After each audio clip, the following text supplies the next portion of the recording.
SSC crack करने के लिए आपको कितना टाइम चाहिए? 6 महीने, 12 महीने या फिर 2 साल? सच जानना है या सिर्फ मोटिवेशन वाला झूठ? Hello guys, welcome to my YouTube channel.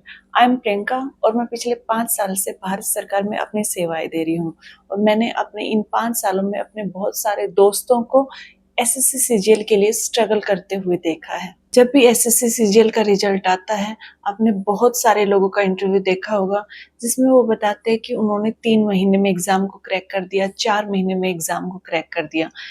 पर क्या सच में 3 या 4 महीने में एग्जाम को क्रैक किया जा सकता है? हम इस वीडियो में यही जानने की कोशिश करेंगे कि इस एग्जाम को क्लियर करने के लिए आपको कितना टाइम रिक्वायरमेंट है। मैं सबसे पहले आपको ये बता देना चाहूँगी कि जो सच है वो ये है कि एसएससी सीजीएल एग्ज़ाम के लिए आप बिल्कुल नहीं कह सकते कि इतने टाइम में आपका एग्ज़ाम क्लियर हो जाएगा। इस एग्ज़ाम को क्लियर करने में आपको कितना टाइम लगेगा, ये डिपेंड करता है कि आपका अभी लेवल क्या है, आप किस कंसिस्टेंसी के साथ तैयारी कर रहे हैं और आप क्या स्ट्रेटेजी फॉलो कर रहे हैं। अभी हम डिफरेंट केस को लेकर समझेंगे कि आपको इस एग्जाम को टारगेट करने के लिए मिनिमम कितने टाइम की रिक्वायरमेंट रहेगी। केस 1 है, अगर आप बिगिनर्स हो।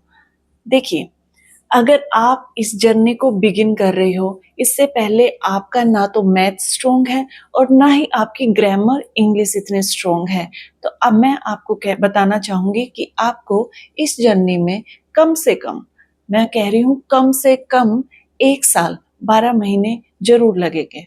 क्योंकि जब आप इस जर्नी को, इस प्रिपरेशन को स्टार्ट करेंगे, तब ना तो आपकी इतनी स्पीड रहेगी, ना आपको मैथ के फॉर्मूलाज आते होंगे, ना आपको इंग्लिश के रूल्स आते होंगे, ना आप रीजनिंग से बिल्कुल भी वाकिफ होंगे।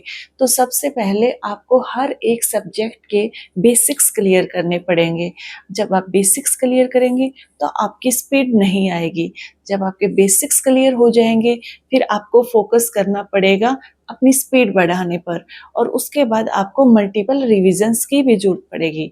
तो इस प्रोसेस में आपको 1 साल आराम से ही लग जाएगा। अगर आप एक एवरेज स्टूडेंट हैं, मतलब आपके बेसिक्स क्लियर हैं बट आपकी उतनी स्पीड नहीं है और आपका उतना रिवीजन और प्रैक्टिस नहीं हुई है, तो इस एग्ज़ाम की प्रिपरेशन में आपको कम से कम 8 या 9 महीने ज़रूर लगेंगे। क्योंकि आपको समझना है कि आपके बेसिक्स जरूर क्लियर हैं बट इस एग्ज़ाम में स्पीड का बहुत ही इम्पोर्टेंट रोल है। जब तक आपकी स्पीड नहीं होगी, आप दूसरों से बेहतर नहीं कर पाएंगे और वैकेंसी तो लिमिटेड है ही। तो आपको उस वैकेंसी के अंदर आने के लिए अलग से मेहनत करनी पड़ती है। आपकी स्पीड अच्छी होनी चाहिए, आपकी एक्यूरेसी अच्छी होनी चाहिए। इसके लिए आपको स्पीड और आपको बार बार रिवीजन करना पड़ेगा। आपको बहुत सारे मॉक टेस्ट देने पड़ेंगे ताकि आप अपनी प्रिपरेशन को बहुत ही बेहतर कर सकें।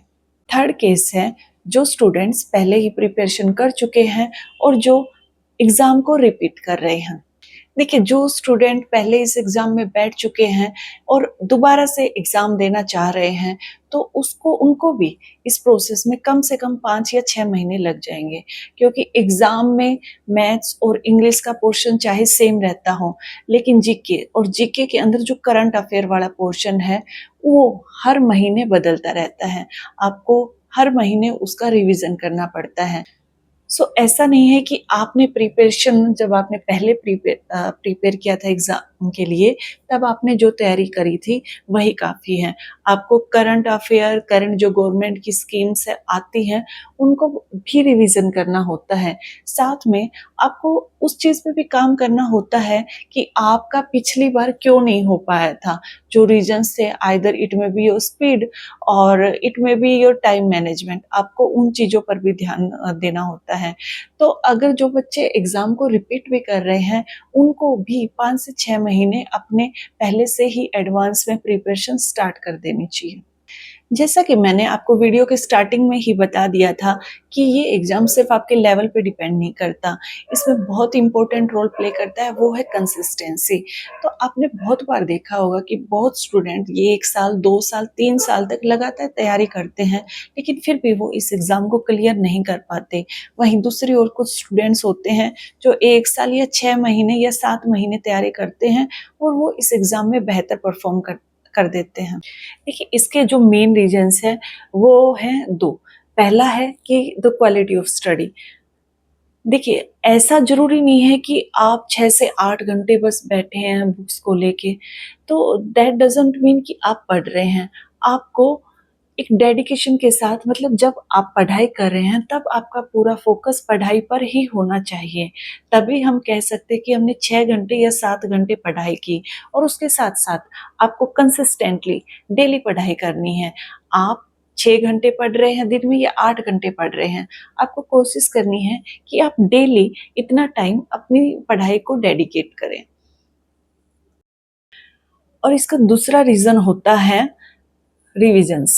So, as you know, there is a capacity of everyone's mind. आप सब कुछ याद नहीं रख सकते, आपका माइंड चीज़ें भूलने लगता है। तो उन चीज़ों को रिकॉल करने के लिए ज़रूरी है कि आप बार-बार उनका रिवीजन करें। सो जो स्टूडेंट्स मल्टीपल रिवीजन करते हैं, वो बेहतर परफॉर्म करते हैं एग्ज़ाम में, as compare to those students who are just going through the books and not revising it. अब मैं अगर सारी चीज़ों को समराइज़ करूँ तो मैं कहूँगी कि सही प्लानिंग और डिसिप्लिन किसी भी तैयारी के लिए बहुत इम्पोर्टेंट है, और एसएससी के लिए तो ऑब्वियसली बहुत ही ज़्यादा इम्पोर्टेंट है, क्योंकि कंपटीशन जो इतना ज़्यादा है यहाँ पर। सो अगर आप एक बिगिनर हैं तो आप 12 महीने पहले इस तैयारी को स्टार्ट कर दें। अगर आप एवरेज स्टूडेंट हैं तो अब आप एग्ज़ाम से 8 महीने पहले इस एग्ज़ाम की तैयारी स्टार्ट कर दें, और अगर आप इस एग्ज़ाम को रिपीट कर रहे हैं तो आप कम से कम 6 महीने पहले किसी भी एग्ज़ाम की तैयारी स्टार्ट कर दें। आप कमेंट करके मुझे बताइए कि आप किस स्टेज पर हैं और आप कितने महीने पहले से तैयारी स्टार्ट कर रहे हैं। साथ ही अगर आपको कोई भी जानकारी चाहिए हो एसएससी सीजीएल से रिलेटेड तो आप मुझे कमेंट कर सकते हैं। मैं पूरी कोशिश करूँगी कि मैं आपके हर एक कमेंट का रिप्लाई करूँ। Also, to have more insights about the government service, please like, share and subscribe. Thank you so much. अगली वीडियो में मिलते हैं। Bye bye. Take care.